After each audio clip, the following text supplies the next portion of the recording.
Hey guys, welcome back. I am Ashutosh and you watching source code. ये हमारी C++ series का second video है।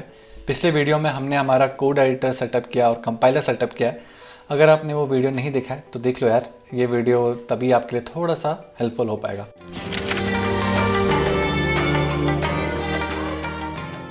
इस वीडियो में हम हमारा पहला सोर्स कोड लिखने वाले हैं। हम स्टार्ट करेंगे एंट्री पॉइंट से। एंट्री पॉइंट यानी कि आपका प्रोग्राम कहाँ से स्टार्ट होता है। C++ के केस में जो एंट्री पॉइंट होता है वो बेसिकली एक फंक्शन होता है ना। बहुत लोगों को स्टार्टिंग में कन्फ्यूजन होता है। एक्चुअली जो अलग अलग प्रोग्रामिंग लैंग्वेजेस हैं उसमें अलग अलग टाइप के एंट्री पॉइंट होते हैं। एक एग्जांपल ले लेते हैं थोड़ा अंडरस्टैंडिंग के लिए। फॉर एग्जांपल जावा के केस में एक क्लास होती है। क्लास के अंदर एक मेन फंक्शन होता है जो पब्लिक स्टैटिक फंक्शन होता है, वो एक एंट्री पॉइंट होता है। अगर आपको स्टैटिक पब्लिक ये टर्म्स आपके लिए नए हैं, डोंट वरी, मैं सिर्फ यहाँ पे एक एग्जांपल के लिए दे रहा हूँ। वैसे भी जब C++ में ये टर्म्स आएंगे तो आपको ये डिटेल में समझ में आएंगे, ओके। और जो हमारी स्क्रिप्टिंग लैंग्वेजेस होती हैं जैसे जावास्क्रिप्ट, पाइथन, उन केस में जो फर्स्ट लाइन होती है जो भी आप लिखते हो वही एक एंट्री पॉइंट होती है। C++ के केस में जो एंट्री पॉइंट होता है वो बेसिकली एक फंक्शन होता है। तो बहुत लोगों को स्टार्टिंग में ये कन्फ्यूजन होता है कि C++ एक strictly object oriented programming language है। ऐसा नहीं है। C++ is not a strict object oriented programming language. That means आप बिना क्लास के भी अपना पूरा का पूरा सोर्स कोड लिख सकते हो। मैंने पिछले वीडियो में भी बताया था कि जो C++ है वो C की तरह प्रोसीजर प्रोग्रामिंग पैराडिगम को भी फॉलो करता है, ऑब्जेक्ट ओरिएंटेड प्रोग्रामिंग पैराडिगम को भी फॉलो करता है, और अब तो फंक्शनल प्रोग्रामिंग पैराडिगम को भी फॉलो करता है, राइट। और एंट्री पॉइंट के अलावा C++ पे कंसोल में आप कैसे कुछ प्रिंट कर सकते हो वो भी हम इस वीडियो में जानेंगे। उसका एक सब बेसिक ओवरव्यू है इस वीडियो में। उसके बारे में डिटेल में हम अलग वीडियो में जानेंगे जब वो टॉपिक एक्चुअली हमारे प्रोग्रेस के अकॉर्डिंग आएगा, ओके। और उसके अलावा हम ये जानेंगे कि कमेंट्स क्या होती हैं, कैसे आप कमेंट्स लिख सकते हो, कैसे आप कमेंट्स को यूज़ कर सकते हो, यूटिलाइज़ कर सकते हो। और जो भी कोड हम इस वीडियो में करेंगे उसको मैं गिटहब में कमेंट भी करने वाला हूँ, तो आपको उसका लिंक भी मिल जाएगा, आप उसे अपनी रेफरेंस के लिए यूज़ कर सकते हो, ओके। सो हम अपनी पहली C++ की फाइल बना लेते हैं जहाँ पे हम अपना फर्स्ट कोड लिखने वाले हैं, ओके। तो आपको क्या करना है, यहाँ पे एक्सप्लोरर पे जाना है, यहाँ पे क्लिक करना है। फाइल का नेम आप कुछ भी दे सकते हैं, बट जो फाइल का एक्सटेंशन होगा that should be CPP। C++ की जितनी फाइल्स होती हैं उनका एक्सटेंशन CPP ही होता है। तो मैंने फाइल का जो नेम दिया है that is first file dot CPP। आप फाइल का कुछ भी नेम दे सकते हैं, ओके। सो सबसे फर्स्ट चीज़ जो हमें अपने कोड में डिफाइन करनी होती है that is your entry point, यानी कि आपका प्रोग्राम कहाँ से स्टार्ट होगा वो आपको अपने कोड में सबसे पहले डिफाइन करना होता है, ओके। C++ के केस में जो हमारा एंट्री पॉइंट होता है दैट इज अ फंक्शन। अब फंक्शन क्या होता है उसके लिए एक डेडिकेटेड वीडियो आएगा फ्यूचर में। फंक्शन एक टॉपिक है जो आपको फ्यूचर में एक डेडिकेटेड वीडियो में आराम से डिटेल में समझाया जाएगा, ओके। बट अभी आपको एक मिनिमल कोड लिखने के लिए, अपना कोड को कंपाइल करने के लिए और उसे एग्जीक्यूट करने के लिए आपको अपना एंट्री पॉइंट डिफाइन करना ही होगा, और वो एक फंक्शन होता है C++ में, ये आपको ध्यान रखना है। तो यहाँ पे मैंने अपना एक एंट्री पॉइंट डिफाइन कर लिया है और एक फंक्शन बना लिया है। फंक्शन का नेम है मेन। जो हमारा एंट्री पॉइंट होता है उसका जो फंक्शन का नेम होता है वो फिक्स्ड होता है और वो मेन ही होता है, ये बात आपको ध्यान रखनी है। अगर आप खुद का कोई फंक्शन बना रहे हो फ्यूचर में उसका नेम कुछ भी हो सकता है, ओके। फंक्शन की पहचान क्या होती है, सिंपल। फंक्शन के नेम के ठीक बाद एक opening and closed round brackets होते हैं और उसके बाद एक ओपनिंग और क्लोज कर्व ब्रैकेट्स होते हैं, जहाँ पे आप अपने फंक्शन की डेफिनेशन लिख रहे हैं, यानी कि फंक्शन के अंदर क्या कोड एग्जीक्यूट होगा वो आप इन कर्ली ब्रैकेट्स के अंदर डिफाइन कर सकते हैं। अभी ज़रूरी नहीं है कर्ली ब्रैकेट इसी लाइन पे होना चाहिए, आप यहाँ पे भी कर सकते हैं कर्ली ब्रैकेट को। ये जस्ट कोडिंग का स्टाइल होता है। कुछ डेवलपर ऐसे करके कोड करते हैं, कुछ डेवलपर नई लाइन पे कोड करते हैं, तो मैं ऐसे ही कर लेता हूँ, ओके। एंड आप यहाँ पे एक और चीज़ नोटिस कर रहे होंगे that is int. Now what exactly is this int? ये इंट एक्चुअली फंक्शन का रिटर्न टाइप है। जब भी आप कोई फंक्शन डिफाइन करते हैं फंक्शन का रिटर्न टाइप भी डिफाइन करते हैं। फंक्शन के अलग अलग टाइप के रिटर्न टाइप्स हो सकते हैं depending on your data type. तो अभी जो डेटा टाइप है मैंने यहाँ पे इंट यूज़ किया है। अब डेटा टाइप क्या होता है वो अभी 2-3 वीडियो बाद आपको समझ में आ जाएगा जब उसका ही डेडिकेटेड वीडियो आ जाएगा, ओके। बट जो भी हमारा एंट्री पॉइंट होता है उसका हमेशा जो हम डेटा टाइप यूज़ करते हैं दैट इज इंट, बिकॉज जिस टाइप का हम डेटा टाइप यहाँ पे डिफाइन कर रहे हैं फंक्शन में लास्ट में उसी डेटा टाइप की एक वैल्यू रिटर्न करनी होती है, ओके। यानी कि यहाँ पे लास्ट में एक वैल्यू रिटर्न करूँगा और रिटर्न करने के लिए आपको रिटर्न कीवर्ड यूज़ करना होता है और वैल्यू रिटर्न करनी होती है। यहाँ पे मैं 0 रिटर्न कर रहा हूँ, आप कुछ भी रिटर्न कर सकते हो जैसे 1 2, और you can return -10 anything, okay.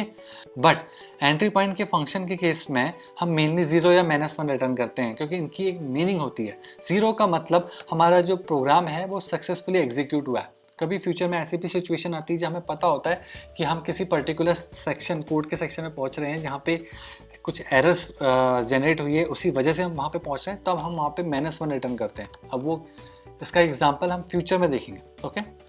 Now हमने एक एंट्री पॉइंट तो डिफाइन कर दिया है। अब आपने यहाँ पे एक चीज़ नोटिस करोगे, मैंने एक सेमी कॉलन भी डिफाइन किया है। नाउ इसका रीज़न ये है, जब भी आप C++ में कोई भी स्टेटमेंट लिखते हो वहाँ पे एक सेमी कॉलन लास्ट में ज़रूर लगाते हो। अब आप बोलोगे यार मैंने यहाँ पे सेमी कॉलन क्यों नहीं लगाया? उसका रीज़न ये है क्योंकि हमारा ये फंक्शन की जो डेफिनेशन है यहाँ पे ख़त्म हुई नहीं है, फंक्शन यहाँ पे ख़त्म हुआ है। आप कोई भी इंडिविजुअल स्टेटमेंट लिखते हो वहाँ पे आप सेमी कॉलन ज़रूर लगाते हो। तो अभी हमने बेसिक कोड तो लिख दिया है जिसे हम एग्जीक्यूट कर सकते हैं, इसे कंपाइल भी कर सकते हैं, इसको मशीन कोड में रन भी कर सकते हैं, लेकिन कुछ फ़ायदा नहीं है क्योंकि आपको पता नहीं चलेगा आपका प्रोग्राम रन हुआ है या नहीं हुआ है एग्जैक्टली, क्योंकि आपने कुछ कंसोल में प्रिंट नहीं कराया। तो अब हम सबसे पहले हम कंसोल में कुछ ना कुछ आउटपुट प्रिंट करा लेते हैं, फिर हम आगे एक बार इसको एग्जीक्यूट कंपाइल करके और एग्जीक्यूट करके देखेंगे। अब मैं कंसोल में कैसे प्रिंट कर सकता हूँ, उसके लिए मुझे C++ की एक लाइब्रेरी अपने प्रोग्राम में इंपोर्ट करनी पड़ेगी, या आप इसे ये भी कह सकते हो इंक्लूड करनी पड़ेगी। अब C++ में हम कैसे इंक्लूड करते हैं? और राइट, तो आपको इंक्लूड कीवर्ड यूज़ करना है और एक स्टार्टिंग में एक हैश जरूरी होना चाहिए। अब आप बोल रहे हो यार ये हैश क्या है? सी सिंपल, हम जब इंक्लूड करते हैं तो हम एक प्री प्रोसेसर यूज़ कर रहे हैं। सारे के सारे प्री प्रोसेसर ऐसे ही डिफाइन होते हैं, बहुत अलग अलग टाइप के प्री प्रोसेसर होते हैं। प्री प्रोसेसर क्या होता है इसका भी अलग से डेडिकेटेड वीडियो आएगा। अभी आपको सिंपल एक यूसेज आप देख रहे हैं, फ्यूचर में आपको ये जब इसके डेडिकेटेड वीडियो आएंगे तो आपको ये डिटेल में समझ में आ जाएगा। और हम जो लाइब्रेरी इंपोर्ट करते हैं वो हमेशा एंगुलर ब्रैकेट्स के अंदर मेंशन करते हैं। अभी जो मैं लाइब्रेरी इंपोर्ट कर रहा हूँ दैट इज IO स्ट्रीम, इसको हम एग्जैक्टली इनपुट आउटपुट स्ट्रीम बोलते हैं। अब कंसोल में प्रिंट करने के लिए मैं एक लाइन लिख रहा हूँ। तो अगर आप एक बिगिनर हैं, हो सकता है ये लाइन आपको कंफ्यूज कर रही हो। बिल्कुल कंफ्यूज होने की ज़रूरत नहीं है। इन सारे टॉपिक्स के इंडिविजुअल वीडियोस ज़रूर आएंगे, लेकिन अभी एक बेसिक कोड लिखने के लिए, एक मिनिमम कोड, कुछ ना कुछ आउटपुट देखने के लिए हमें ये सब लिखने की ज़रूरत है। ओके, तो अब मैं शॉर्ट में आपको ये लाइन का मतलब समझा लेता हूँ। इस IO स्ट्रीम लाइब्रेरी, जिसे हम इनपुट आउटपुट स्ट्रीम भी बोलते हैं, इसके अंदर एक नेम स्पेस है। ओके, अब नेम स्पेस क्या होता है इसका डेडिकेटेड वीडियो आएगा। फॉर नाउ आप इतना समझ सकते हो, बेसिकली एक ब्लॉक ऑफ कोड, एक रीजन ऑफ कोड जिसके अंदर हम अपना कोई रिलेटेड सोर्स कोड लिखते हैं। ओके, तो इस नेम स्पेस के अंदर एक ऑब्जेक्ट है। अब नेम स्पेस के अंदर कुछ भी होता है, आपको एक्सेस करने के लिए डबल कोलन का यूज करना होता है। तो इस std नेम स्पेस के अंदर एक cout ऑब्जेक्ट है, और ये ऑब्जेक्ट है बेसिकली आउटपुट स्ट्रीम क्लास का। एंड आउटपुट स्ट्रीम क्लास इस लाइब्रेरी के अंदर है। अब ये ऑब्जेक्ट और क्लास क्या होती है, जब ऑब्जेक्ट ओरिएंटेड प्रोग्रामिंग का वीडियो आएगा उसमें आपको डिटेल में समझ में आ जाएगा। ओके, तो इस ऑब्जेक्ट के साथ हम इस ऑपरेटर को यूज़ कर रहे हैं। ये एक ऑपरेटर है जिसको हम यूज़ कर रहे हैं इस ऑब्जेक्ट के साथ, और हम एक्चुअली जो भी हमें अपने कंसोल में प्रिंट करना है वो हम डबल कोट्स के अंदर डिफाइन कर रहे हैं। तो जो भी आपको कंसोल में प्रिंट करना होता है वो आपको हमेशा डबल कोट्स के अंदर डिफाइन करना होता है, बिकॉज वो एक स्ट्रिंग होता है। अब स्ट्रिंग क्या होता है वो भी आपको फ्यूचर में जब डेटा टाइप्स के बारे में पढ़ेंगे तब आपको स्ट्रिंग समझ में आएगा। ओके, तो आप यहाँ पे नोटिस करेंगे मैंने ऑपरेटर दोबारा यूज़ किया है, फिर मैंने यही नेम स्पेस यूज़ किया है। इस नेम स्पेस के अंदर मैं अब दूसरी चीज़ को यूज़ कर रहा हूँ, एंड सो ये एंड बेसिकली एक मैनिपुलेटर है। अब ये मैनिपुलेटर क्या है और ये ऑपरेटर कैसे यूज़ हो रहे हैं ये मैं आपको थोड़ी देर में समझाऊंगा। पहले हम एक बार इस सोर्स कोड को कंपाइल करके मशीन कोड में कन्वर्ट करके हम इसे एग्जीक्यूट करके देख लेते हैं कि हमारे कंसोल में एग्जैक्टली क्या प्रिंट होता है। ओके, तो मेक श्योर आपके यहाँ पे टर्मिनल खुला हो। अगर आपके वहाँ टर्मिनल नहीं खुला है, आपको क्या करना है, यहाँ पे राइट क्लिक करके open in integrated terminal click करना है, आपका टर्मिनल खुल जाएगा। उसके बाद आपको यहाँ पे क्लिक करके यहाँ पे कंपाइलेशन की कमांड एग्जीक्यूट करनी है। तो आप देख सकते हैं यहाँ पे मैंने कंपाइलेशन की कमांड रन करी है G++, और जो भी आपकी फाइल नेम है वो आपको यूज़ करनी है। ओके, तो यहाँ पे आप देख सकते हैं नई फाइल जनरेट हो गई है। इस फाइल को आप डायरेक्टली एग्जीक्यूट कर सकते हैं।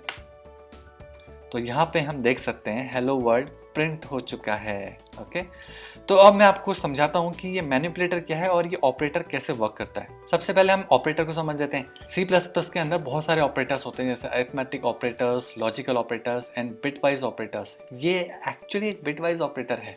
अब बिटवाइज ऑपरेटर इस ऑब्जेक्ट के साथ यूज हो रहा है, कैसे? ऑपरेटर ओवरलोडिंग की वजह से। C++ में एक टॉपिक है ऑपरेटर ओवरलोडिंग, जहाँ पे आप ऑपरेटर को ओवरलोड कर सकते हो अपनी नीड के हिसाब से। वो जब उसका डेडिकेटेड वीडियो आएगा अगेन वहाँ पे आपको डिटेल में समझाया जाएगा। इनफैक्ट आप खुद की क्लासेस के लिए ऑपरेटर ओवरलोडिंग इम्प्लीमेंट भी करोगे। ओके, अब हम समझेंगे कि यहाँ पे ये एंड एल मैनिपुलेटर क्या है। सी, मैनिपुलेटर का काम है स्ट्रीम में कुछ भी मैनिपुलेशन करना। अब ये स्ट्रीम क्या है, आप यहाँ पे जो लाइब्रेरी का नाम है पढ़ सकते हैं, इनपुट आउटपुट स्ट्रीम। ये जो लाइन में लिखी है ये बिल्कुल स्ट्रीम की तरह वर्क करती है। Now what is exactly a stream? C, programming में स्ट्रीम को हम एग्जैक्टली फ्लो ऑफ डेटा की तरह समझते हैं। ओके, तो आप यहाँ पे देख सकते हैं हम ये ऑपरेटर यूज करके हम कितना भी डेटा अपेंड कर सकते हैं। अब मैं आपको एग्जाम्पल भी दिखा देता हूँ। अब यहाँ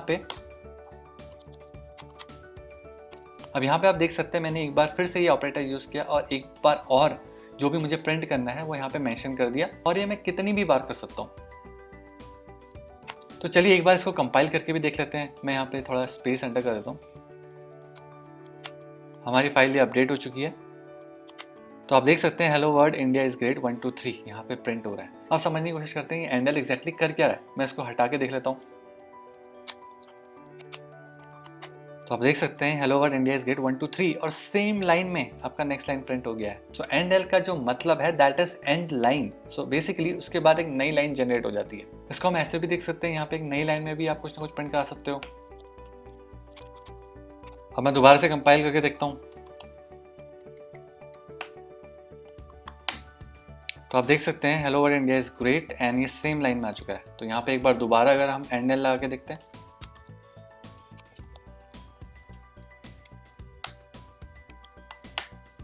तो हम देख सकते हैं hello world India is great, फिर नई लाइन जनरेट हुई है, फिर this is a new line. इसके बाद नई लाइन जनरेट नहीं हुई क्योंकि हमने यहाँ पे मैनिपुलेटर नहीं लगाया है। तो आप देख सकते हैं जो ये एंड एल मैनिपुलेटर है ये आपकी स्ट्रीम को मैनिपुलेट कर रहा है, उसमें कुछ चेंजेस कर रहा है, राइट। तो हमने एंट्री पॉइंट तो समझ लिया कि हम एंट्री पॉइंट कैसे लिखते हैं एक फंक्शन का यूज़ करके, राइट। और हमने ये भी समझ लिया है कि हमारा प्रोग्राम कैसे एग्जीक्यूट होता है, सही तरीके से होता है नहीं होता है, वो सिग्निफाई करता है कि हम क्या वैल्यू रिटर्न कर रहे हैं यहाँ से। अगर हम रिटर्न 0 कर रहे हैं तो ये सक्सेसफुली हमारा जो फंक्शन है ये एग्जीक्यूट हुआ है, that is your main function. Okay, अब वीडियो खत्म होने से पहले मैं आपको एक और टॉपिक बताना चाहता हूँ, that is comments. So comments को आप इस तरीके से समझ सकते हो, आप प्रोग्राम के अंदर अपने लिए कुछ नोट्स लिख सकते हो। तो जब भी आपका कंपाइलर आपके प्रोग्राम को कंपाइल करता है वो बेसिकली कमेंट्स को इग्नोर करता है। तो अब आपका जो कंपाइलर है वो एक्चुअली पहचाने कैसे कि उसको कौन सी लाइन इग्नोर करनी है और कौन सी लाइन कमेंट है, उसके लिए हम बेसिकली एक हिंट देते हैं कंपाइलर को, और वो कैसे देते हैं वो आप देख सकते हैं। तो आपको हमेशा अपना कमेंट जो स्टार्ट करना है वो $/ से स्टार्ट करना है। तो देख सकते हैं यहाँ पे जो लाइन है वो ग्रीन हो चुकी है, यहाँ पे मैं अब अपना कमेंट लिख सकता हूँ। ओके, तो मैंने यहाँ पे ये कमेंट लिख दिया है और आप देख सकते हैं अगर मैं इसको कंपाइल करूँ तो मेरे को कोई इशू नहीं है। Hello world India is great easily compile हो जाता है। अगर मैं यहाँ पे कमेंट के पहले से ये $/ हटा दूँ फिर इसे कंपाइल करने की कोशिश करूँ तो आप यहाँ पे देख सकते हैं हमें कंपाइलेशन एरर आ रही है। बेसिकली ये एक वैलिड स्टेटमेंट है ही नहीं प्रोग्रामिंग का। ओके, तो इसको फिर से मैं यहाँ पे कमेंट मेंशन करने के लिए $/ लगा देता हूँ। ये जो मैंने आपको बताया ये एक सिंगल लाइन कमेंट है, आप मल्टीपल लाइन कमेंट्स भी बना सकते हो और वो कैसे देखते हैं।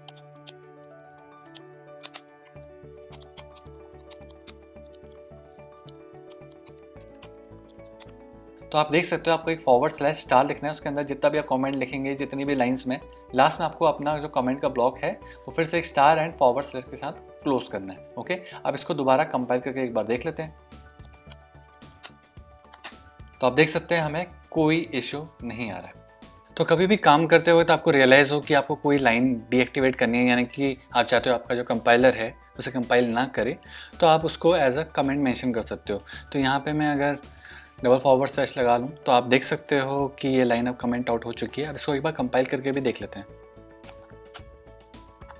तो मैंने अपने कोड को रन किया है तो हम यहाँ पे देख सकते हैं ये लाइन एक्चुअली प्रिंट नहीं हुई है बिकॉज कंपाइलर ने एक्चुअली इस लाइन को कम्प्लीटली इग्नोर कर लिया है। सो गाइस, एक लास्ट चीज़ मुझे आपको और बतानी है कि आपका जो ये आउटपुट स्ट्रीम है यहाँ पे ज़रूरी नहीं है कि आपको सिर्फ स्ट्रिंग ही आप प्रिंट कर सकते हो, आप एक्चुअली कोई नंबर भी कर सकते हो, वैलिड नंबर होना चाहिए। लेकिन वो फॉर एग्जाम्पल 1 2 3 4 5 आप इसको भी प्रिंट कर सकते हो। तो दोबारा कंपाइल करके एक बार इसको चेक कर लेते हैं।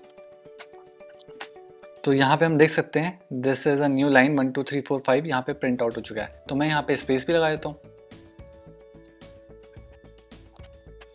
तो यहाँ पे हम देख सकते हैं ये this is a new line और यहाँ पे स्पेस भी आ चुका है। ओके, और आप इनफैक्ट वैलिड डेसिमल नंबर्स भी प्रिंट कर सकते हो। तो यहाँ पे मैंने एक डेसिमल नंबर भी दे दिया है और इसको अब एक बार कंपाइल करके भी चेक कर लेते हैं। तो यहाँ पे हम देख सकते हैं सब कुछ करेक्टली प्रिंट हो गया है।